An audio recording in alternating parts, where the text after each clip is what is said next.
Il rencontra Philippe et lui dit « Suis-moi ». Or Philippe était de Bethsaïda, la ville d'André et de Pierre. Philippe rencontra Nathanaël et il lui dit « Nous avons trouvé celui dont Moïse a parlé. C'est Jésus de Nazareth, le fils de Joseph. » Nathanaël lui dit « Peut-il venir quelque chose de bon de Nazareth ?»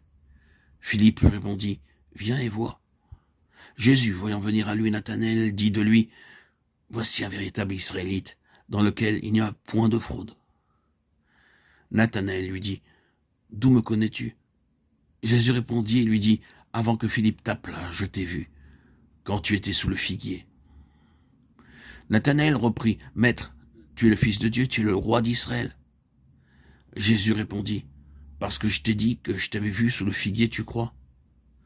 Tu verras de plus grandes choses que celles-ci. » Et il ajouta « En vérité, je vous le déclare, vous verrez le ciel ouvert et les anges de Dieu montant et descendant sur le Fils de l'homme. » Jean 1, 43, 51.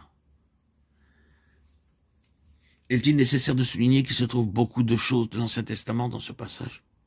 Moïse et les prophètes, Jacob et son échelle, ils sont tous ici. Mais Jésus dit, il y a une transition de ce qui était ancien à ce qui est nouveau.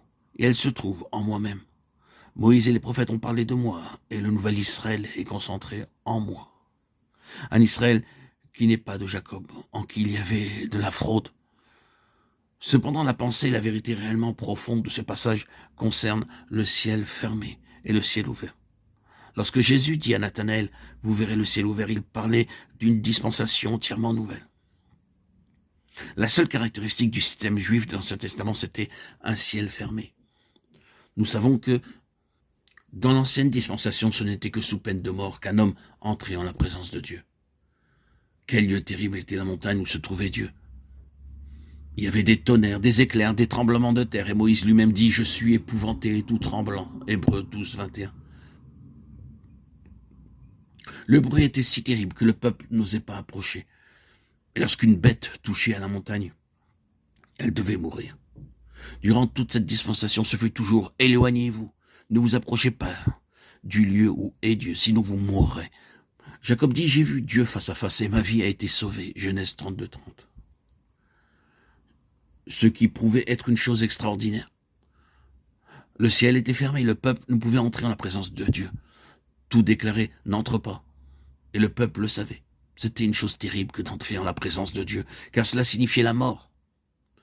Le souverain sacrificateur devait avoir une préparation spéciale pour pénétrer dans le lieu très saint. Et lorsque Dieu avait fait cette prescription, il avait dit « de peur qu'il ne meure ». Le système juif avait un système de jugement et de mort où le ciel était fermé. L'homme n'y avait point d'accès. Mais Jésus dit « Vous verrez le ciel ouvert et un chemin sera frayé entre le ciel et la terre, entre Dieu et l'homme. Je suis ce chemin. J'ouvrirai le ciel par mon propre sang. » C'est pourquoi nous pouvons nous approcher de Dieu grâce au sang de Jésus par le chemin nouveau et vivant qu'il nous a frayé à travers le voile. Hébreux 10, 20.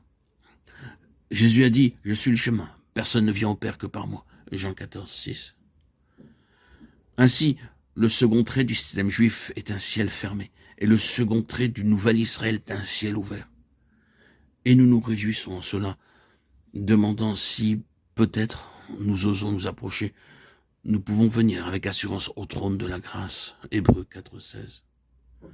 Oui, cette nouvelle dispensation en est une meilleure. Le nouvel Israël a des privilèges que l'ancien n'a jamais connus. C'est là ce que Dieu fait dans cette dispensation, et il l'a fait dans son Fils, de sorte que beaucoup de ceux qui avaient été fermés au dehors trouvent maintenant leur chemin d'entrée. Dieu a pourvu en son Fils à un chemin ouvert à tous.